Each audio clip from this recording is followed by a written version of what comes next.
I'll just put this in. So lovely, Trisha. So welcome, lovely to see you again. And this session, we wanted to think together about the three, possibly two streams of attention that we both know and love and talk about a lot on our courses. And yeah, so maybe I'll just ask the question. So what's the question? Because what's your freshest thinking, Trish, about the streams of attention? Maybe give us where we use them for people that maybe don't know about them, and then we'll just sort of see where the thinking goes. Okay, good, thanks. I mean, I just have to say right off the bat that the minute you said that in your opening comment, the three streams, maybe the two, the phrase that flashed up in my mind was "holy cow." You know, the idea of holy cows, and that and you know, where in any body of work or theory are there these sort of pieces which, even though we have this massive commitment to avoid dogma in the thinking environment, you know, I feel the same way about the 10 components. You know, if anybody was to say, actually, I don't think there are 10 really, there's actually really only 4, I'd be like, what? And it's the same with this idea, which I am really looking forward to dialoguing with you around. So at the moment, the way we teach it is that to offer generative attention, which is this, you know, this kind of attention which we, you know, the premise that we're operating from is that nature of attention of this nature has a catalytic impact on the quality of thinking that a person can do, and that a person gets where they're going in their thinking because of the attention that they're receiving, which in itself is just such a mind-blowing idea.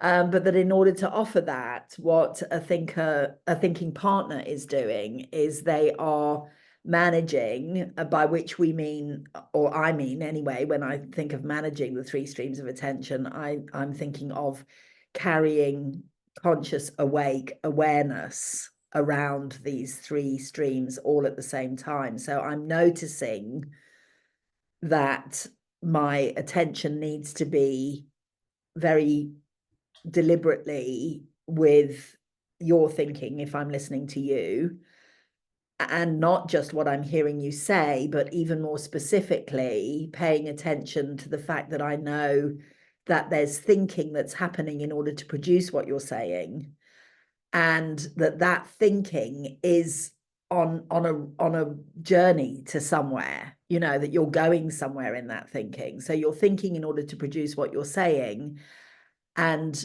you're going somewhere with that thinking. So it's in motion, it's unfolding. So I'm listening to what I'm hearing you say, but my attention is on the thinking that you're doing to produce what you're saying and what's coming next. Specifically, that's what produces the ignition aspect of listening to Ignite. And that in order to support my ability to sustain that quality of attention, I'm drawing on this way of being, because the 10 components are what enable me to offer this kind of steady, stable attention, because I'm paying attention to noticing what it is that you're saying and where it is that you're going, and being genuinely interested in that. So the components are all about a way of being. I'm noticing if there are any shifts in terms of power differentials between us, and I'm equalizing those the whole time in order to be treating both you and I as equal. I'm noticing my levels of ease. I'm noticing what I appreciate about you. I'm welcoming of feelings if they emerge, and so on and so forth. So I'm drawing on that way of being in order to sustain that stable and steady attention for your thinking and where it's going. And in order to do both of those things, I'm having to use myself to do that. And myself is a stream in and of itself. Myself is a stream that's filled with my history, my worldview, my values, my experiences, my personality type, my everything, you know, me.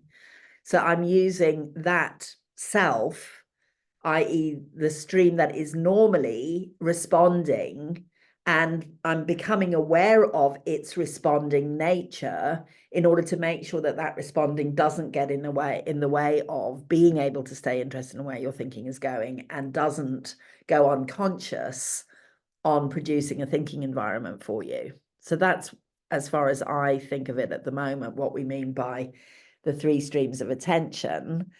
And I know that you have this fresh idea that, what if it's not 3? What if it's only 2? So I would really love to hear what your freshest thinking is on that. So I can't remember where the first observation came from, Trish. I can't remember when I first thought it, but for me, so I think about like there are so when I am in relationship with you and you're thinking, there is the environment that we are creating between the two of us, which we would call the thinking environment, you know, the presencing of those components. And then there is my inner thinking environment, which is my response stream. And I suppose the question I asked is, isn't the content part of both of those rather than a separate entity of its own? So there is, in between you and I, there is content, you know, whatever that content is, you know, whether I'm interested in it or not, you know, there is a you are thinking about something and generating content. And some of that we hear, some of that we don't, you know, often we don't hear a lot more than is said. And for me, I was like, well, in terms of when I think about that content and the kind of the 3 streams of attention, I suppose my first thing was, why does it need its own stream? Like, it isn't a stream. It's not something I need to focus on separate to the environment or to my response to that. It's part of both of them, or part of neither of them, you know, dependent. And so I suppose the question that we first started thinking about was like, why do we have 3? You know, why not? Is it not just the environment that we are creating, so the thinking environment between us, which is an external representation, you know, of my internal also thinking environment, and that becomes my response. And so what I'm having to manage is the environment I'm creating with and for you, and then everything else that is happening is being filtered through my response. And that might be content, or it might be feelings, or it might be sensations, but it's me being able to manage that in service of, and where are you going to go next in your thinking? And the more I think about it, I'm like, why would the content stream be a separate stream? And that's what I think. What do you think? It's really interesting, because I made an assumption when you first floated this idea with me, and before we decided to do this dialogue about it, that when you said, I'm not sure it's 3 streams, I think it might only be 2, that the one that you were suggesting wasn't a separate stream on its own, but would be like the 2 that would be collapsed into one was the 10 components, the thinking environment and the response stream, and that the content stream would remain a separate stream of attention. So I feel like I'm like, I've just caught a ball and it wasn't the ball I was expecting, which is wonderful, because it's also such a great example of the reason why we decided to, or one of the reasons why we decided to do this in the first place, which was to explore dialogue in a thinking environment, and that what can happen in dialogue. So let me have a think about what you're saying, because the reason why I made that assumption, that if we were going to say, actually, it's not 3, it's 2, that the reason why I thought the thinking environment and my response would become one stream is because producing a thinking environment for you is happening through my response stream.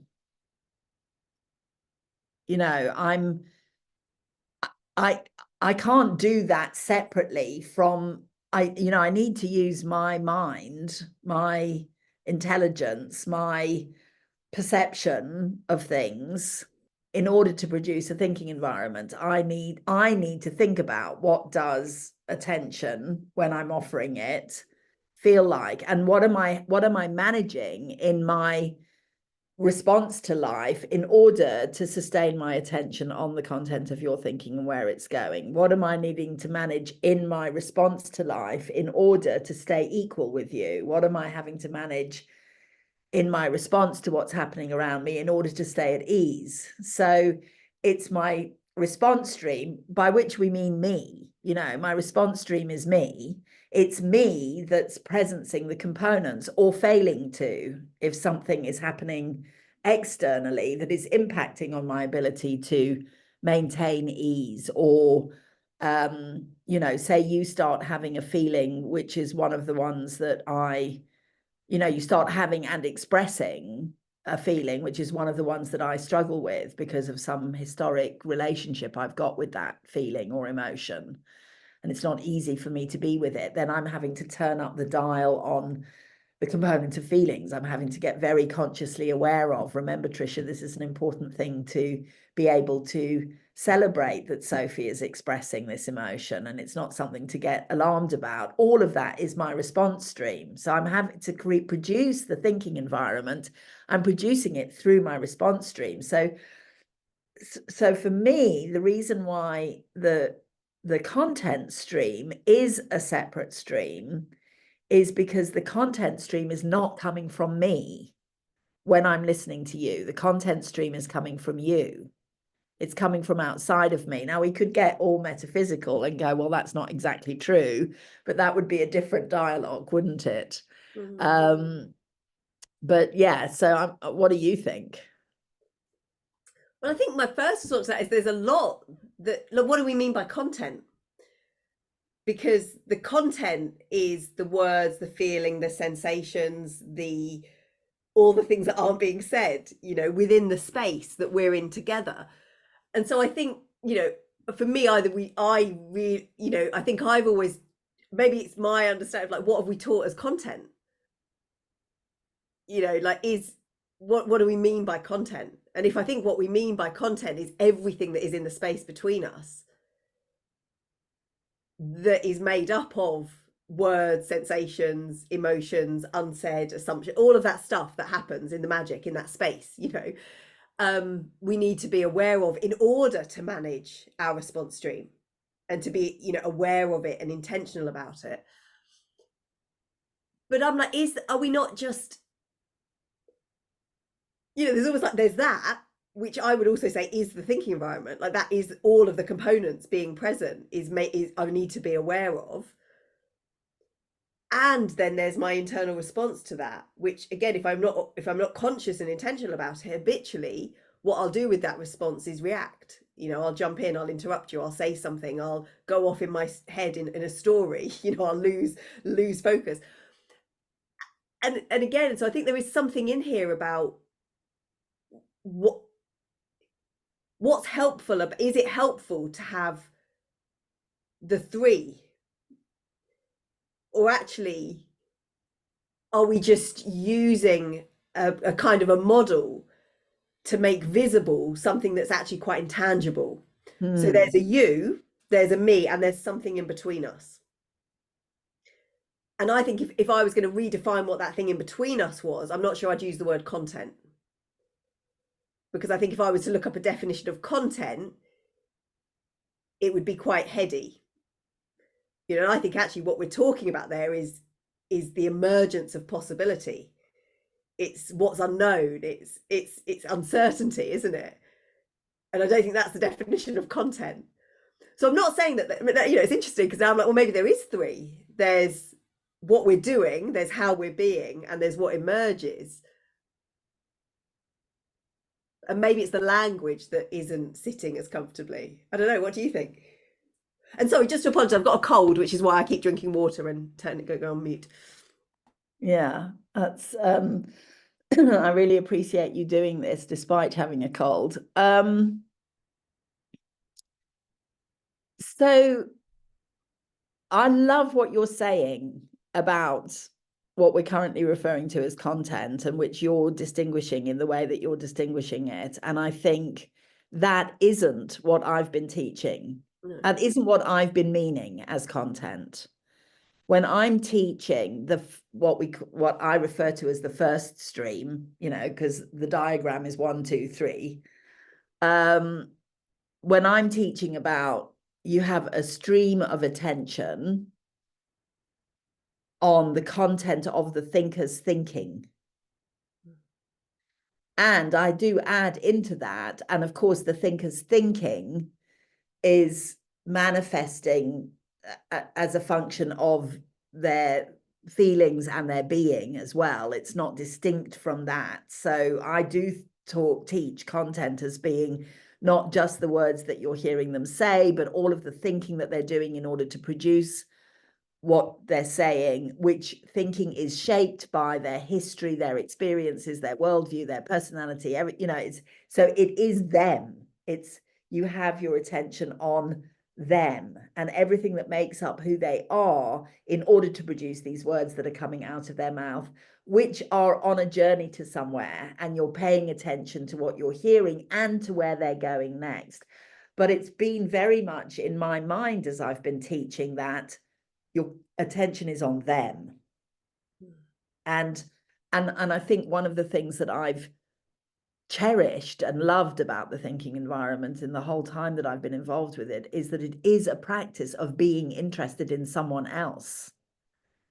And in fact, being so interested in someone else that you surrender being interested in yourself, for the time being, whilst they're the one taking the turn. You're pausing the habit of getting lost in your own thoughts in response to what they're saying. And that's the managing of the response stream. It's noticing that habitual pattern of your own thinking taking over, either actively by way of sentence finishing or interruption, or drifting off, as you said, into a story of your own. So yeah, if we're defining content, and I agree with you, we would use a different word there, as you, me, the space in between, and the possibility of what's going to emerge, then we're talking about something very different. But that's not what I've been talking about when I've been teaching the first stream of attention, i.e. the content stream. What do you think? Well, I think as you were talking, when you were talking about like that real interest in where someone's going to go next in their thinking, I'm like, well, that's the component of attention. Like that is what, that is what I'm doing in my attention, is saying I'm more interested in what you're about to think than in what I think about your thinking. And again, so I'm just wondering, so why do we separate out the content? For me, it's like that's a practice of your attention, regardless of the content. Because again, what we know is we're only hearing a tiny bit of the content anyway. We can't possibly hear all the thoughts because they're thinking so much quicker than they speak. And I suppose I go back to that original question, which is, so what is the advantage in separating out content, when for me every single one of the components is a focus on the other person and in that environment, which, like as you were talking, is that real interest, the really embodying encouragement, really embodying difference, really embodying appreciation in that moment when they are in that really trying to work something out. I'm just and again, just playing devil's advocate, what's the difference? What am I going to do differently to manage that stream of attention on content than I would do to focus on attention?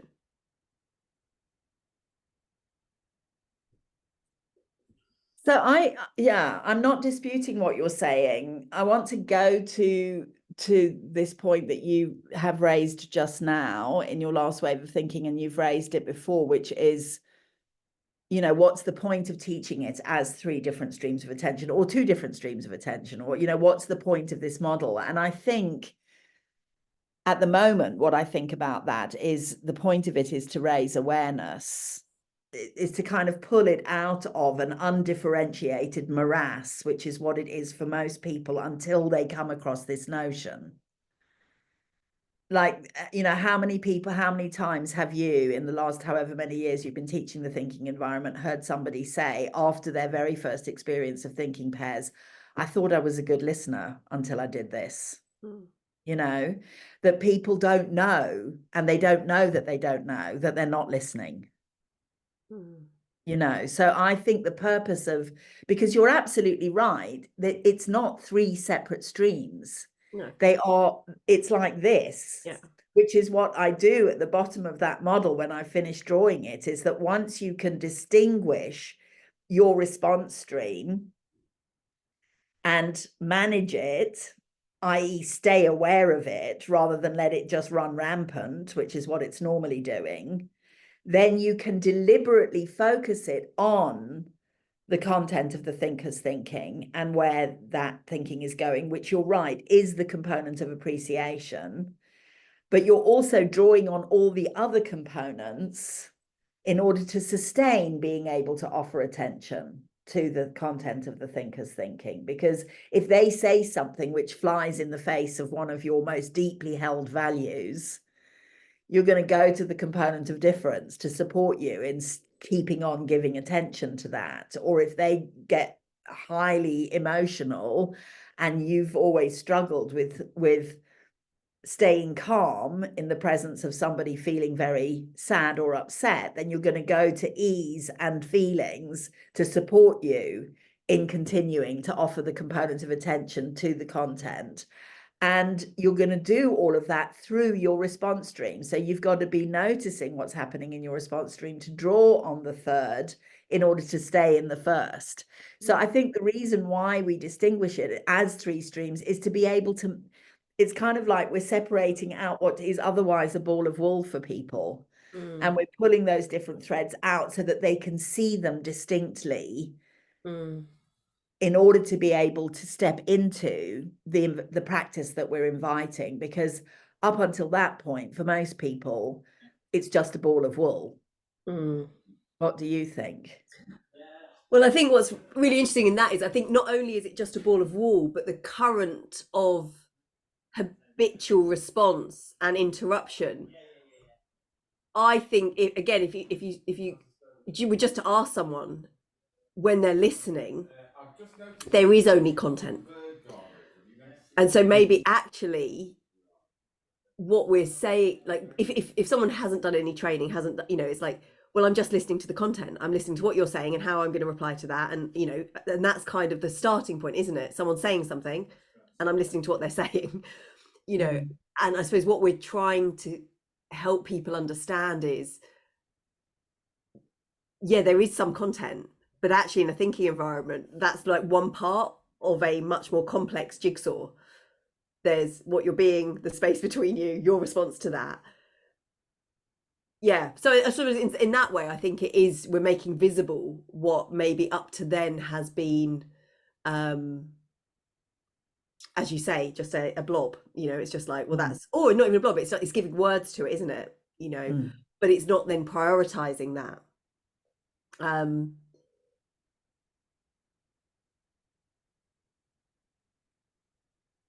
Because I think if most people, most of the time, if what I'm doing is listening to reply, or I'm listening to control, which is what that's what I do. I control the conversation. I reply to what you're saying.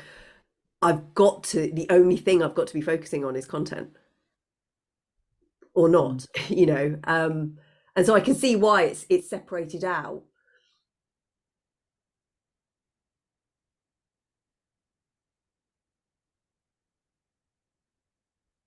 Yeah, there was something I just can't grab it. What do you think? I just don't. Yeah, I mean, I think what's coming out of the dialogue for me is that actually it is totally intertwined. And so it's clunky. It feels sort of contrived and clunky to make it three separate things. It's not three separate things. They're constantly dancing with each other. But it is, I think, what's becoming clearer and clearer for me from having the dialogue with you. It is worthwhile to distinguish them as three, having your attention in three different places.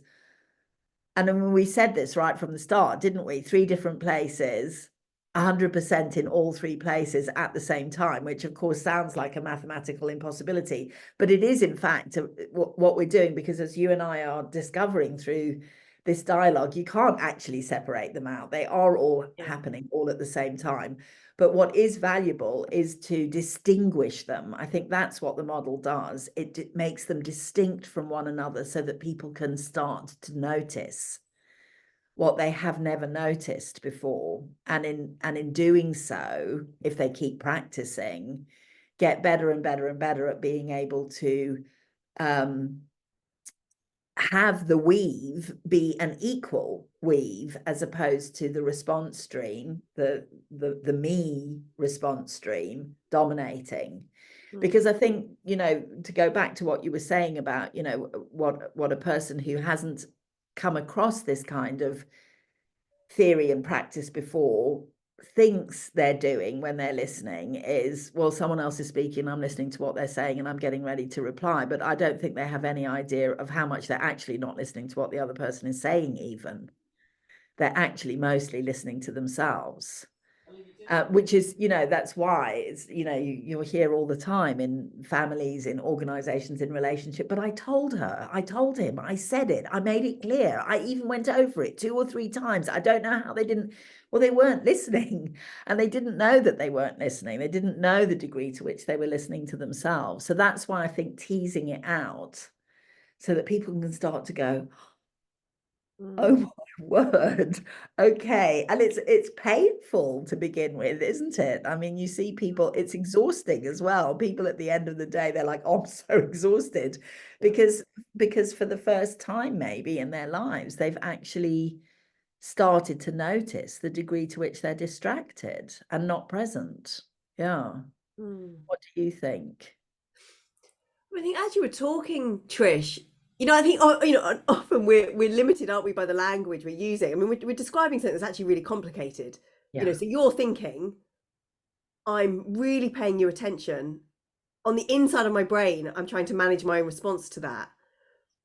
And I'm trying to be at ease, and I'm trying to be the components for both of it. It's like, oh my God, there's a lot going on there. And so I suppose it's, as with all of these, we're creating a model that tries to make that tangible when actually it's not, it's not that. And what I kind of had in my head was almost like a Venn diagram, but like a movable Venn diagram. So it's like sometimes it's like a pulsing, so sometimes I'm really focused on the thinking environment. But then if I get so involved in that, there's an imbalance, same as if I get so focused on what someone's saying, because that's my habituated response, because I've got to say something, it's like the others come out. And so there is something for me about, because when I think about a stream of attention, I get that that's moving, it's, and they come together. So I think, again, it's why we're using the language of whatever it is, streams. And yeah, maybe from this, it's actually really getting clear on what do I mean by content. Because to me, as we're talking, even if you put this Venn diagram together, like what's in the middle? What's in the middle of this Venn diagram? It's uncertainty, it's possibility, it's emergent, it's something we don't know. And it's like that will flow, there's something, that's high quality independent thinking, it's something emergent between us. And I think that's why it's useful to tease out, because if what I get focused on is any one of these things, what I'm compressing is that possibility. There's less and less space, if what I'm dominating with is where's your content going, or I'm really, there's something, and I think that's useful to tease out and to have a conversation about.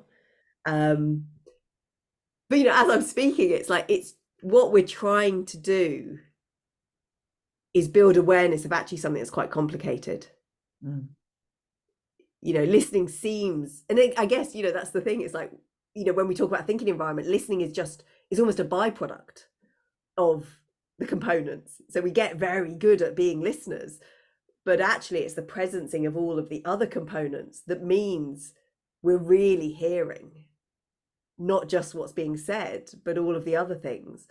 And also, you know, and then I go the other way and say, and so I could incorporate content into the thinking environment or the response stream. So I think from an intellectual perspective, I think I could argue the case for the content is part of my response and the content is part of the thinking environment I'm creating.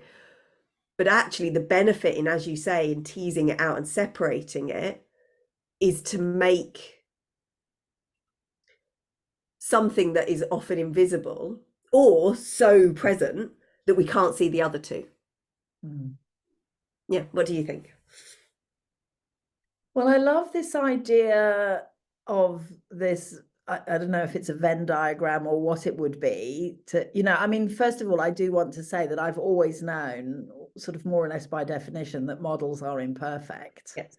You know, and you know, so I've always had that kind of awareness that anything that you come, I mean, there are some really fabulous models out there and they do a really good job, and I think the three streams of attention is one of them.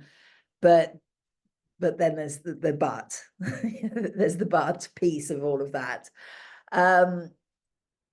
And I love this idea of the Venn diagram or whatever it would be. And I really love the idea of what you're saying, of what would be in the middle. I mean, I'd love for us to park that for another dialogue, in fact, because I almost feel as if I have to let that sink in. And yeah, I feel like it would be too much for me right now to go on to what that is. I mean, what popped up in my mind, actually, and it's been on my to-do list for a horrendous number of years now. I mean, shocking number of years, to actually read David Bohm's work on dialogue. I don't know if you've ever read it, but there's something quantum, I think, that we're talking about in terms of what would be in the middle, and metaphysical, you know. So I mean, I'd love to get into that with you at some point. That would be a great thing. But I feel like I'd have to study first in order to be anything other than a gibbering idiot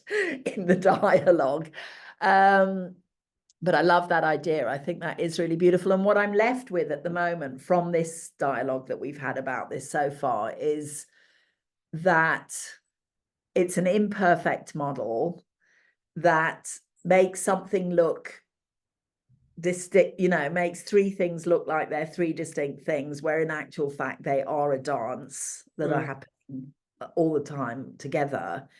But that the value in distinguishing them out is so that we can become awake and aware of each piece of, you know, it's almost like what I'm seeing now is the image that came into my mind when you were talking about streams was what happens if you, I don't know if you've ever seen them on YouTube or Facebook, those paintings that people do with pouring paint and hair dryers. Have you ever seen any of them? It's absolutely amazing. So they pour the paint onto the canvas and then they blow the paint around with a hairdryer and you get these incredible things emerging. I mean, that's actually quite a nice visual for what we're talking about here, because if you had like three different colored blobs of paint and then you blew them about with a hairdryer, you'd end up with something like that, and it would be much more of a kind of appropriate, in a way, visual for what we're talking about here. So at the moment I kind of feel as if I'm happy with the model the way that it is right now from a teaching perspective, because I think it wakes us up to, in a way that we can then consciously practice.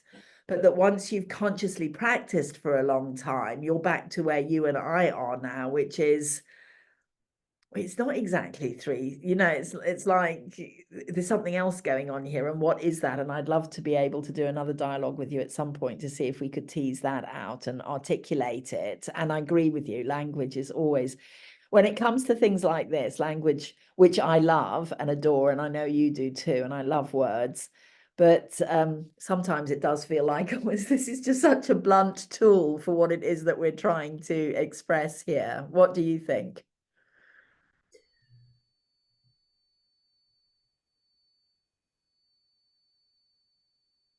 So I think I've kind of got to a point where I think it is useful to distinguish there is the thinking environment and the components, and there is our response, which I think is very real. And it takes a lifetime of work to manage that. And I think there is something else. I'm not sure the word content.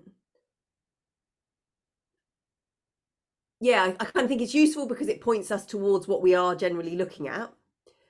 But in terms of what we're trying to teach people to focus on, to me, it gives too much priority to what is being heard and said. I think if I could redefine that content to be about emergence, what isn't being said, the non-verbals, all of that. So I think maybe that's me thinking about how I'm defining content and what it is that, I might want to respond to, or I might need to prioritize. I think that's really useful.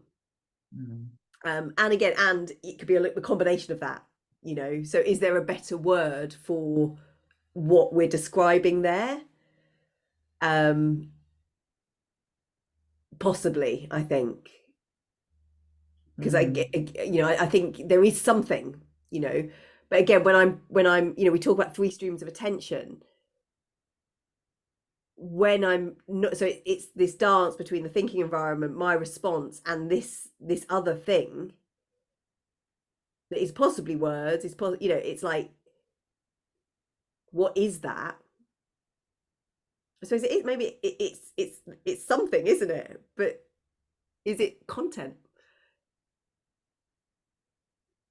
Possibly, but possibly there's a different word, it's yeah, in fact, I'm going to look up, I'm going to define. Let me just quickly define. Because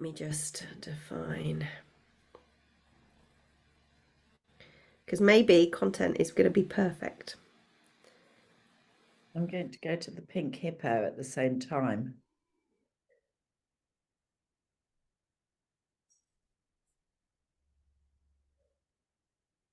See, that's not what it means.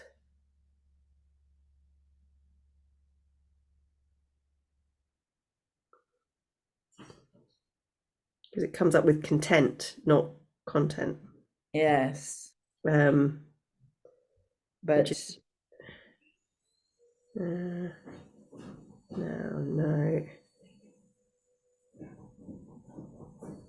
So shall I read you what the pink hippo says about this? Yes. Matter, subject, gist, text, argument, drift, import, intention, message, point, sense, signification, thesis, topic, purport, thought, theme, burden, substance, ideas, denotation, essence, intent, meaning, motive, question, significance, subject matter, thrust, motif, idea, implication. So we could pick a few of those, couldn't we? Yeah.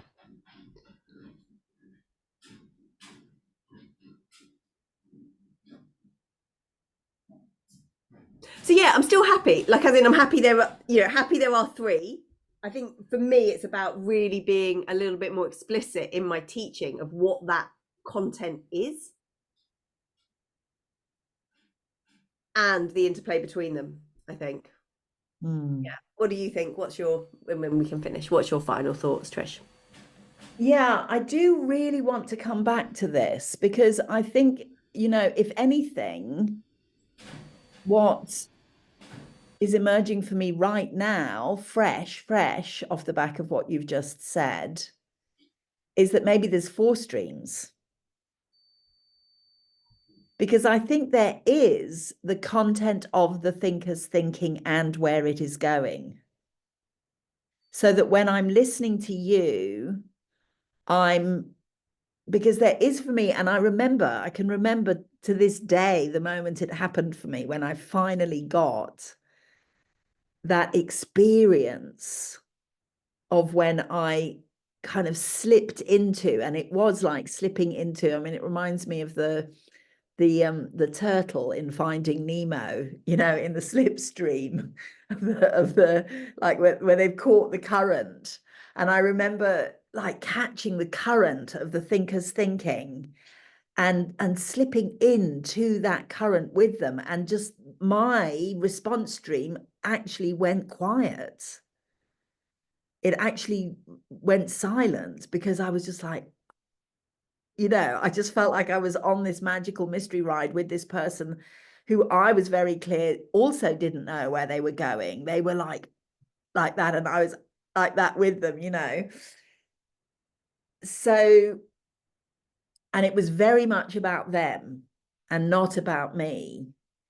And then I think, I don't know if I'm right, if I've picked up on what you're saying accurately, then there's almost like this fourth thing, which is the dance between our contents, the meaning that's emerging because it's me that's listening to you, which may not emerge if it was another thinking partner listening to you. So now my mind is feeling a little bit blown. What do you think? I guess, is that not what we describe as the thinking environment? That is in the presence of those components. That's what will emerge, is your fresh, independent, new, paradigm shifting, potentially transformational thinking that neither one of us knows. Like, is that not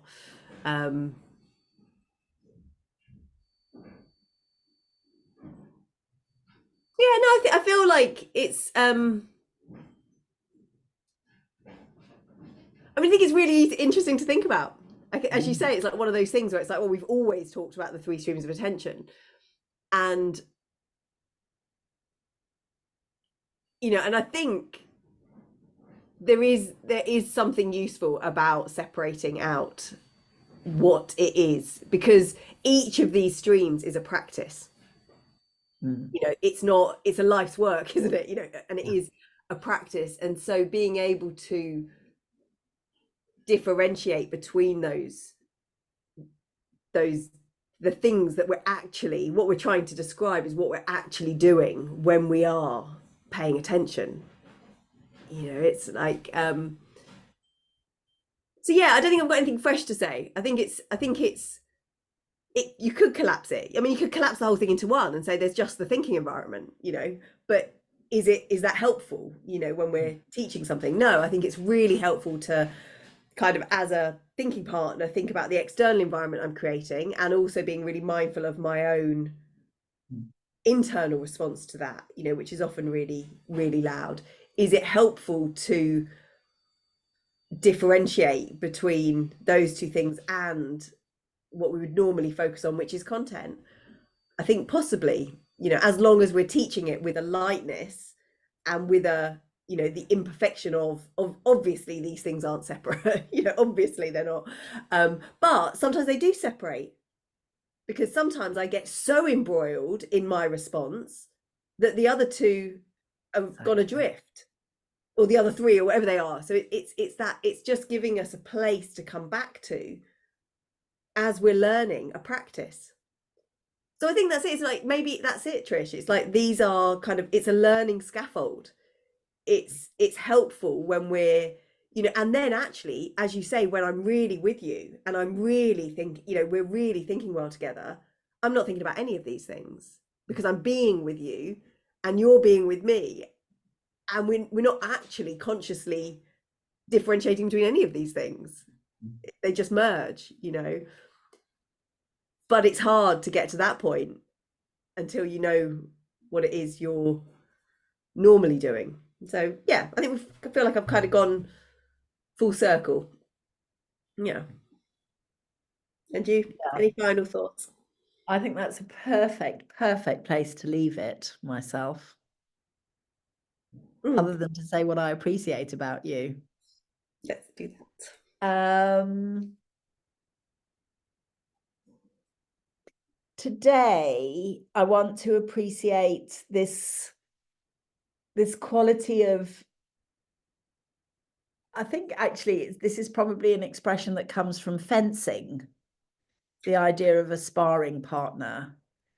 But it's you feel to me like someone where it's possible to really hone things into very finely tuned instruments of, you know, understanding or progression or insight, because it's so joyful to be with you, it's so easeful to be with you, and it's so safe to be with you. So yeah, I love that about you.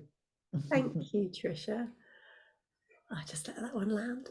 And what I really appreciate in you, Trisha, is almost like just a childlike delight in thinking, like in just like what's possible. So I suppose the quality is curiosity, but it's almost like the